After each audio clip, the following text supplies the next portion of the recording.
शिक्षण संस्थेचे लक्ष्मीबाई भाऊराव पाटील प्राथमिक विद्यालय सविनय सादर करीत आहोत बालनाट्य न्याय. न्याय देता का न्याय. निर्माते ज्ञानदेव पांडुरे, लेखक काकासाहेब वाळुंजकर, दिग्दर्शक शिवाजी लंके, नेपथ्य श्री संतोष कदम, संगीत कल्पेश शिंदे, रंगभूषा आणि वेशभूषा सुजाता डोमल. ज्ञाते कलावंत व्यक्ती शौर्य सचिन येथेकर, कोटकाय शिवांश बाळासाहेब कर्डिले, टाईपरायटर ईश्वरी प्रभू ठगे, शपथ देणारा शिपाई साई निलेश तांबे, जज समर प्रताप प्रवीण कवडे, बल्लू सिद्धवेदाय सचिन पेंभाजे, बबिताजी स्वरा राहुल पवार, राजू श्रीराज भारत गोल्हार, मुख्याध्यापक Shivraj Shivaji Pure, John Parth Vikram Jadhav, Mr Joseph Harsh Pradeep Raghavan, Mrs Joseph Aastha Nilesh Sube, शेतकरी रामभाऊ विश्वजीत सागर शिंदे, राघव कपिश नीना टकले, राधिका गौरी बंडू कोतकर, राजेश शौर्य निलेश काळभोर, चंद्रकांत आरव विकास झणीकर, गबरू रुद्र कैलास गुंजार, शुभंगी आरुषी मल्लिकार्जुन बनकर, पोलीस पात्र कुमार हर्षवर्धन, रणसिंग शंभू. सविनय सादर करीत आहोत बालनाट्य न्याय. न्याय देता का न्याय.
बबलूची तक्रार तुम्हास मान्य आहे?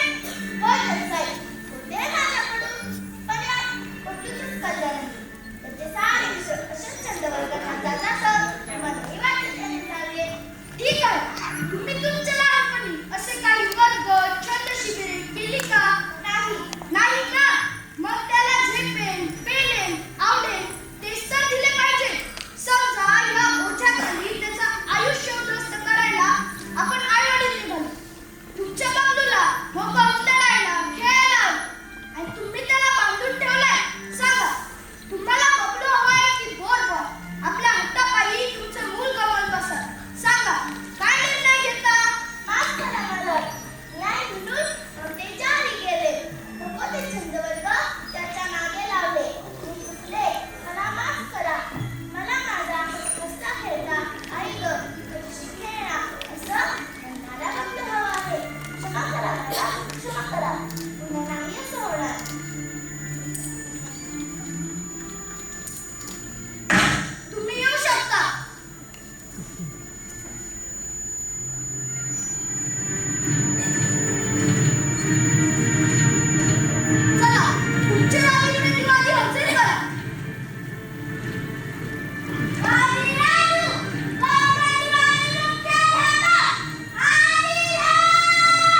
जे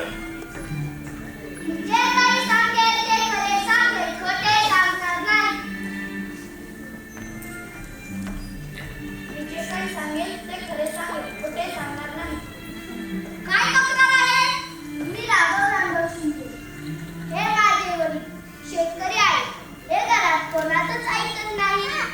आई बरोबर पण सारखी कटकट करतात. सारे चुका झाल्या तरीही बोलतात. प्रसंगी मी अनेक वेळा यांच्या शिक्षक घेतले आहे. मग हा असतोच एकेकाचा स्वभाव.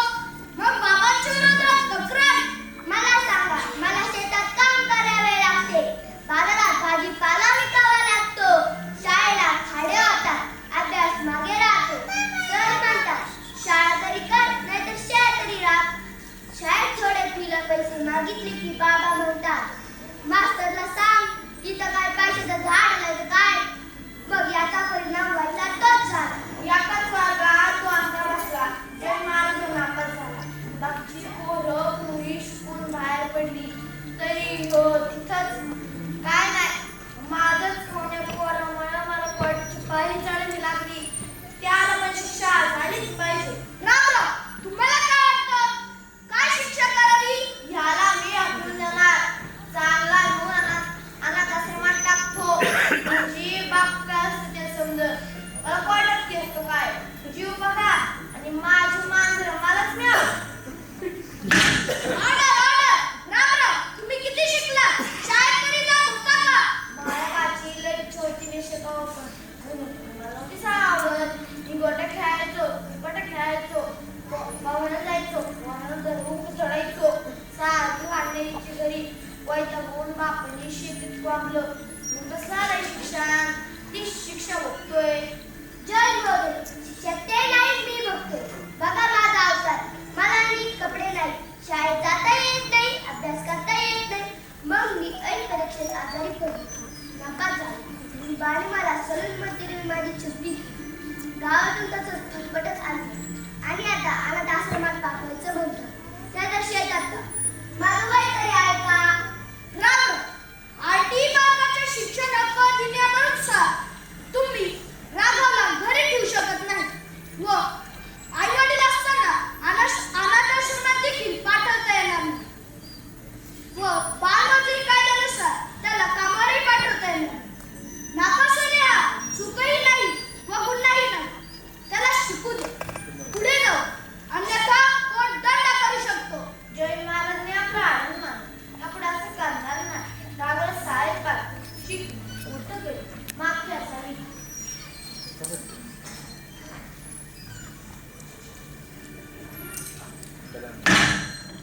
तुम्ही येऊ शकता.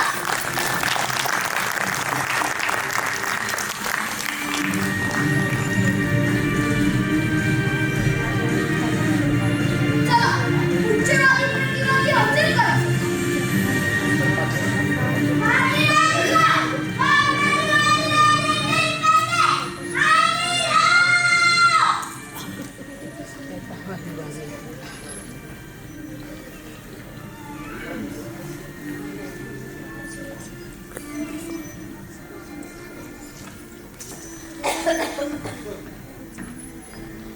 जे काही सांगेल ते खरे सांगेल, खोटे सांगणार नाही. मी जे काही सांगेन ते खरे सांगेन, खोटे सांगणार नाही. बोल राधिका, काय तक्रार आहे तुझी? लॉर्ड, मी राधिका देशपांडे. हे समोर उभे माझे बाबा वडील म्हणून त्यांनी मला छान वागवलं. आई सारे लाडप्यात पुरवतात. पण त्याच्या माझी अपेक्षा काही माझ्या प्रत्येक बाबी ह्या घड्याच्या काट्यावर चालतात. मी कधी उठावे, काय खावे, कधी खावे, कुठे जावे, कधी जावे याचे काटेकोर वेळापत्रक माझ्या शरीरामध्ये लागलेलं आहे. त्याच्या अपेक्षांच्या ओझ्याखाली माझे स्वप्नांचा जोरावर होतं. राजेश, काय म्हणते राधिका? बरोबर आहे का? एक सुशिक्षित समाजातील एक इंजिनियर म्हणून मला वाटते माझ्या मुलीने aeronautical engineer rocket, space, missile, aircraft या औद्योगिक परिस्थितीचा अभ्यास करावा. कल्पना चावलाचा आदर्श घ्यावा. स्वयंपाक म्हणून तिचं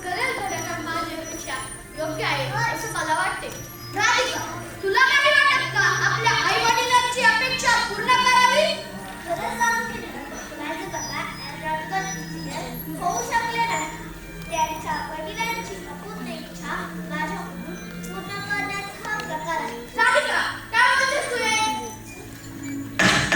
ऑर्डर! आपण तिचे म्हणणे ऐकून घ्यावे. बोल राधिका. उलट माफ करा, पण मला बोलायचंय. अनेक राजकारणाचे धंदे मला मांडायचे आहेत, म्हणून मला बोलायचंय. अशातही समाज मुलींकडे सुद्धा पाहायला बघतोय. असंच समाज आहे. मला SSC परीक्षेत उत्कृष्ट गुण मिळाले आहेत, पण याला मुख्य कारण म्हणजे माझे धाडस व खडूसपणा. स्वतःच्या कामाला हातापासून माझा अभ्यास घेत होते.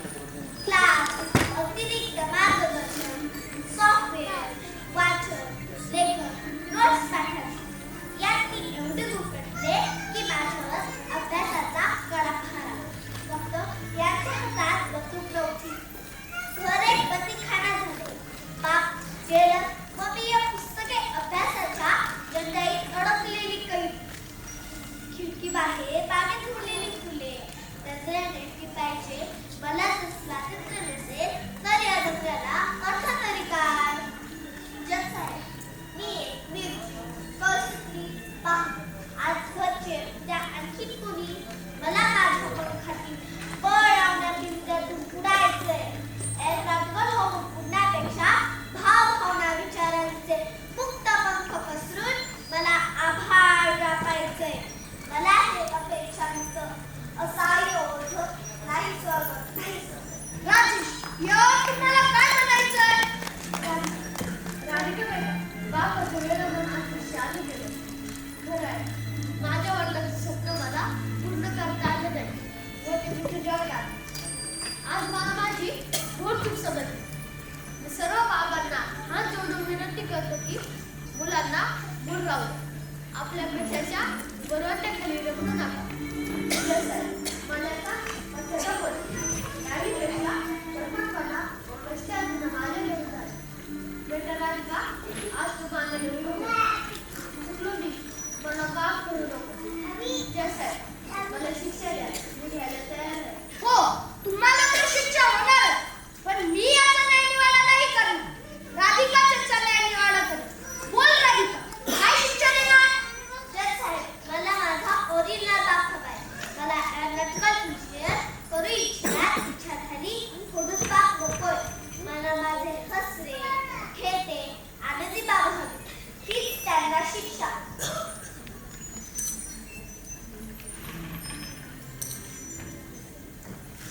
तुम्ही येऊ शकता.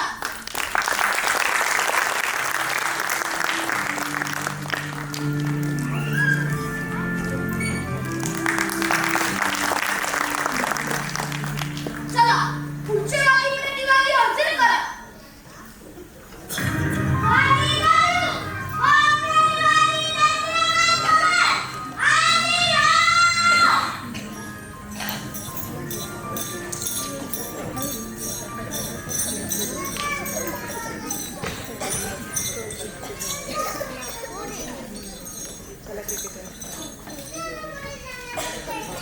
मी काही सांगेन ते खरे सांगेन, खोटे सांगणार नाही.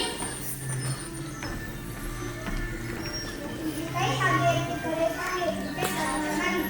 बोल गं, काय फिर्याद आहे तुझी? न्यायाधीश महोदय, मी गौतम पवार.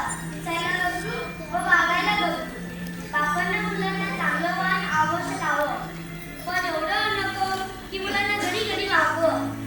मला माहिती क्रिकेटर आणि बाबा म्हणतो तू हो डॉक्टर. हे मला नाही जमणारे. माझ्या घरात मला कडवट अभ्यासाचे डोस पाजतात. तासन तास मला नको त्या क्लासला जाऊन त्याचा टाळ कीर्तन ऐकावं लागतं. एवढी सॉफ्टवेअर माझ्यासाठी धारातीची पडली की एकच एक पुन्हा डोकं काढणार नाही. कारण मी एकच क्लिकमध्ये डिलीट फॉर ऑल टाइम करून टाकले. माझी जिद्द आहे. हा गौरव विराट बनणार. बलराज साहेब, हेच माझ्या मते डॉक्टर बनण्यासाठी माझं ऑपरेशन चालू आहे. चंद्रकांत, यावर तुम्हाला काय म्हणायचंय? महाराज, यांच्या शिक्षणासाठी तुम्ही पती पोटाला चिंता देऊन डॉक्टर होण्यासाठी शिकवतो. आज एकमेव कमावण्याचा मार्ग जर या पेशातला तरी माझे वडील, आजोबा, पणजोबा डॉक्टर होते. हातात लागती बॅग घेऊन कोणाचं पोट भरलं असतं तर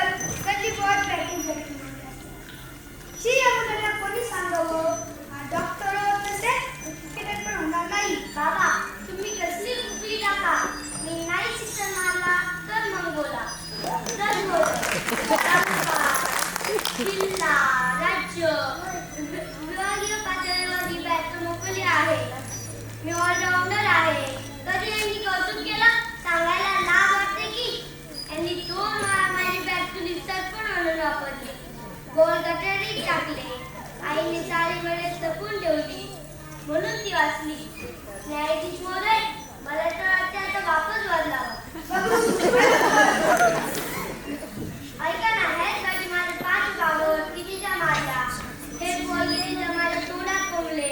न्यायाधीश महोदय, मी केवळ आईमुळे टाकलं आणि तर कधीच झेलला झालं असतं. म्हणजे मच्छर मारण्याचं औषध डास मच्छर मारण्याऐवजी मी घेणार, पण एवढ्यात आई मध्ये आली आणि मी बाद होतो असं वाटलं. असं फुटून दिलं त्याच्यापेक्षा काय ते औषध? होय बाबा, माझ्या बॅगवरची धाक जर तुम्हाला समजत नसेल, आपल्या मुलाने काय व्हावे हे बाप ठरवायला लागले तर अख्खा भारत देश बालहत्येला बळी करेल. केवळ खाऊ पिऊ घालून मोठं करणं बापायचं होते. ते आई बाप करत असतील तर ती मुलं जीवनाच्या पैशी झालीच म्हणून समजा. म्हणून मी तुमच्या विरुद्ध तक्रार केली.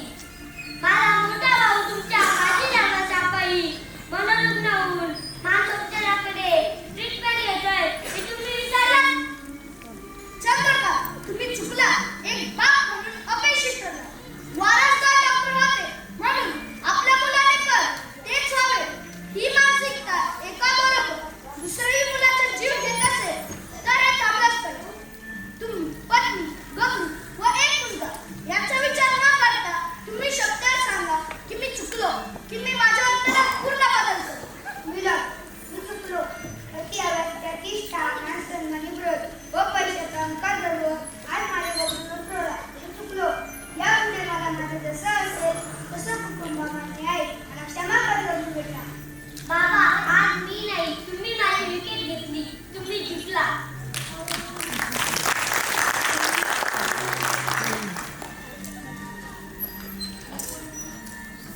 तुम्ही येऊ शकता. आई तुझी युक्ती का?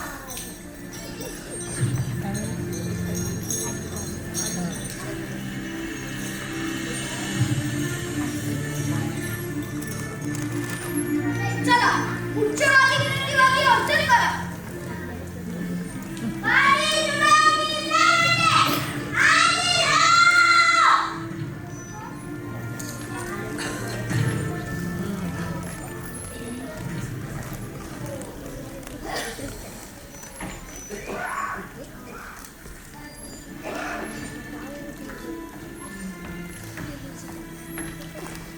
जे काही सांगेल ते खरे सांगेल, खोटे सांगणार नाही. मी शुभांगी सर्वे नववीत शिकते. शुभम, तुझी तक्रार काय आहे व कोणाविरुद्ध? माझी तक्रार प्रस्थापितांविरुद्ध आहे. ही व्यवस्था नासकी झालीये. पिढी बर्बाद करायला उठलीये. एक तर शाळेत उपक्रमांचा एवढा भडीमार चाललाय की वर्गात शिक्षकच भेटत नाही. भेटले तर काही ना काही अशैक्षणिक कामच करतात. फक्त अभ्यास करा म्हणतात. शिक्षकच नाही मग गणित, इंग्रजीचे शिकवणार कोण? विचारावे तरी कोणाला? इकडे लाडक्या बहीण भावांना पैसा आहे, मात्र शिक्षकांना नेमायला शासनाकडे पैसा नाही. महिन्यातले उपक्रम, प्रकल्प, सप्ताह, पंधरवडे यात पुस्तकं सिलबंद आहे. परीक्षा तोंडावर आली आहे. मग सांगा, आमच्या भवितव्यातला भाग कसा व कोण नाहीसा करणार? आई बाबा दोघी नोकरी करतात. त्यांना आमच्यासाठी वेळ नाही. म्हणा अनाथ बाईकडून आमचं सांभाळ करून घेतात. आता मी मोठी झाली आहे. प्रवासात नको ते अनुभव येतात. लहानगी असतानाही लोक अंगसिटीला येतात. त्यांच्यावर बघल्यानंतर भयंकर भीती निर्माण करतात. कसली कसली ते गाणी, कसल्या गाणीच्या शिव्या ऐकू पण वाटत नाही. लाज वाटते. कधी कधी शाळेत पण नको ते स्पर्श अंगाची गायलाई करतो. लैंगिक छळ, अत्याचार, बलात्कार हे मुलींचे होत असतील तर दारू मागायची कोणाकडे? कुंपणात शेत खाते. कधी कधी घरातून जवळच्या व्यक्ती तर मुली अत्याचाराला बळी पडतायत. या साऱ्या लोकांना आणखी निष्पत्त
पान सगळे स्माइल करा.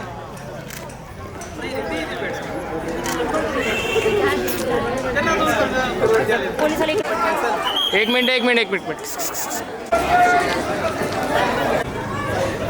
तू मागे ये थोडं थांबा सर. जवळ या सगळे इकडे बघा बसले. हो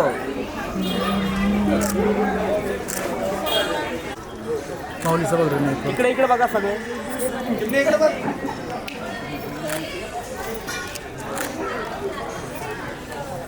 काम